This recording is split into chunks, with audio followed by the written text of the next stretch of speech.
Temirtau is an industrial city in the center of Kazakhstan, and just the approach by road is already rather intimidating and impressive. It really starts with these smokestacks that peak over the top of the hills and of course can be seen in the distance on the steppe, which is very flat indeed.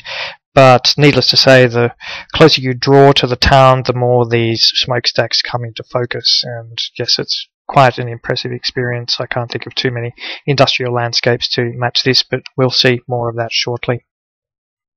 To dispel any lingering doubt as to where one's heading, one passes this massive sign which says in Russian, City of Metallurgists. The reason for that is that the smokestacks I just mentioned come from an enormous steelworks that was erected in the 1940s as part of the Soviet war effort. Sorry that this is a bit out of focus, but it was snapped from a speeding car. I expect that this image gives you a fairly clear idea of the harshness of the environment. The lighting conditions also added to that impression. It's worth bearing in mind that there's a high concentration of mining in the area as well, even with towns bearing names like Shakhtinsk, which Russian speakers will clearly link with mining. And this was a gulag region. Even Solzhenitsyn was incarcerated in Ekibastuz, which is not so far away from here. So there was really just a lot of very unpleasant stuff going on in this area. Hard work and hard conditions and everything that goes with them. Here we're just taking a very quick break at the entrance to the city. That's the gateway, obviously, and if you squint you can again see the smokestacks through the centre there. And well, momentarily the next photos will take you right into the heart of it. We're now standing on the central street in Temirtau. It leads between the factory or the steelworks and the commercial and administrative centre, although to be honest there doesn't seem to be a lot of commerce going on there. Of course you can also see a tram track. We'll be returning to that because the trams are, in a voyeuristic way at least, a kind of highlight of a visit to this town. So as you can see, it's a very, very impressive skyline of smokestacks, and there'll be plenty more photos taking you a little bit closer to those to follow.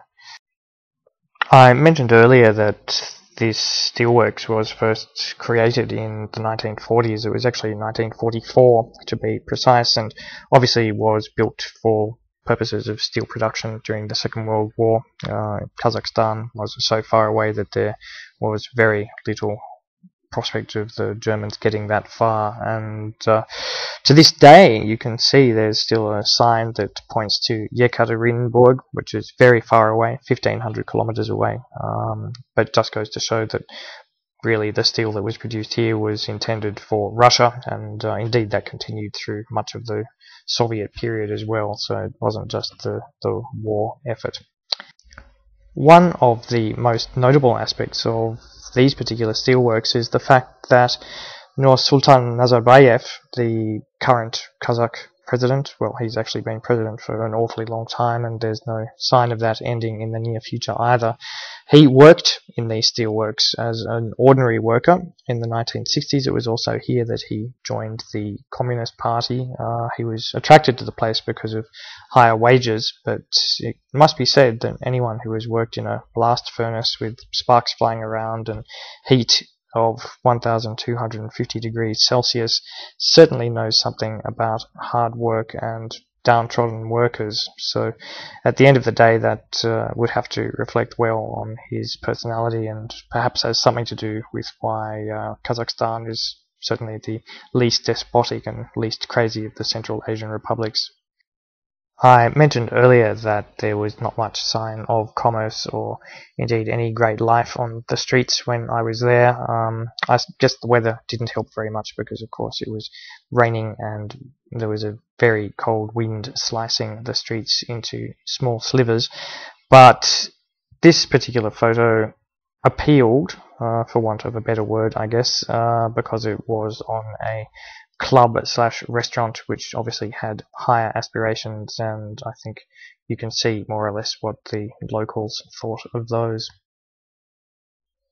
I mentioned a little earlier that the trams that roam around Temirtau are very impressive creatures, hulking iron beasts really, which makes sense to the extent that the name of Temirtau actually translates into Iron Mountain, so one has the feeling that these creatures emerged directly from the heart of the Iron Mountain.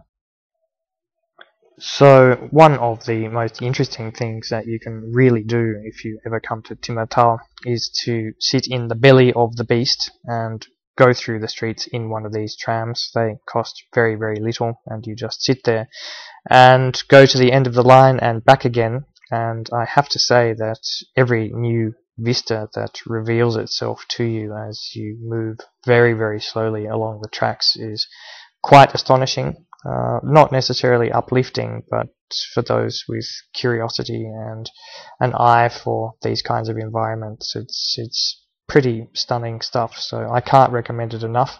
And you'll also catch a glimpse. The one modern structure is a cultural centre being built under the auspices and indeed the name of the President Nazarbayev. So get on that tram if you're ever there. The residential architecture in Temirtau is essentially identical to any Soviet-style town, really going from Tallinn to Vladivostok or indeed Temirtau itself. So just your classic squat Soviet tenement blocks made out of now crumbling concrete. And here you can also see, I guess, do you want to call it a market? Well, certainly a point of sale at least, and I apologize that this is a color frame which might upset the purists who want to see any series entirely in black and white, but I do sometimes shoot color as well, and I think in this instance that's maybe the better choice. The harshness of this environment, I think, certainly makes you ask yourself questions as a photographer or writer or traveller or explorer or whatever it is that brings you to this kind of place, because of course on one level you are tempted to revel in the large number of bizarre sights and juxtapositions that you encounter, but on the other hand there's really nothing very funny about it at all. So I must admit that for whatever reason, despite the fact I was obviously snapping away quite contentedly, there was something about this town of Temirtau in particular that caused quite a bit of soul searching for me, in terms of asking myself exactly why I was doing it, because obviously I can't say I was helping the locals very much through my mere presence. Here we encounter three friendly locals in an amusement park. If you've ever travelled around these regions, you'll know that these amusement parks are pretty standard across the entire former Soviet Union. They all have more or less the same contraptions. The one curious thing about this particular one is that despite appearances it was fully operational. There were ticket sellers huddled in small booths, but there was not a single customer. Again, this might have had something to do with the bitterly cold wind and the unpleasant conditions overall, but it still created a strange atmosphere, it must be said. And happily, this image brings our brief tour of Temirtau to an end on a more optimistic note. This mother and her daughter just spotted me at the back of their car, which was parked on the side of the road, and immediately beckoned me over to take a photograph and smiled and were very warm. And it was just a nice reminder, after what had otherwise been a very bleak day, that the 170,000 people who live in this town are all, of course, possessing warm blood and beating hearts like the rest of us, and it's just a useful reminder to stop one from treating such places as a mere photographer's playground, because it's sometimes easy to lose sight of these things. I know it's not necessarily a profound realization, but it's an important one to keep in mind. So thank you for bearing with me, and if you're interested in such topics, please feel free to visit my website. Bye bye.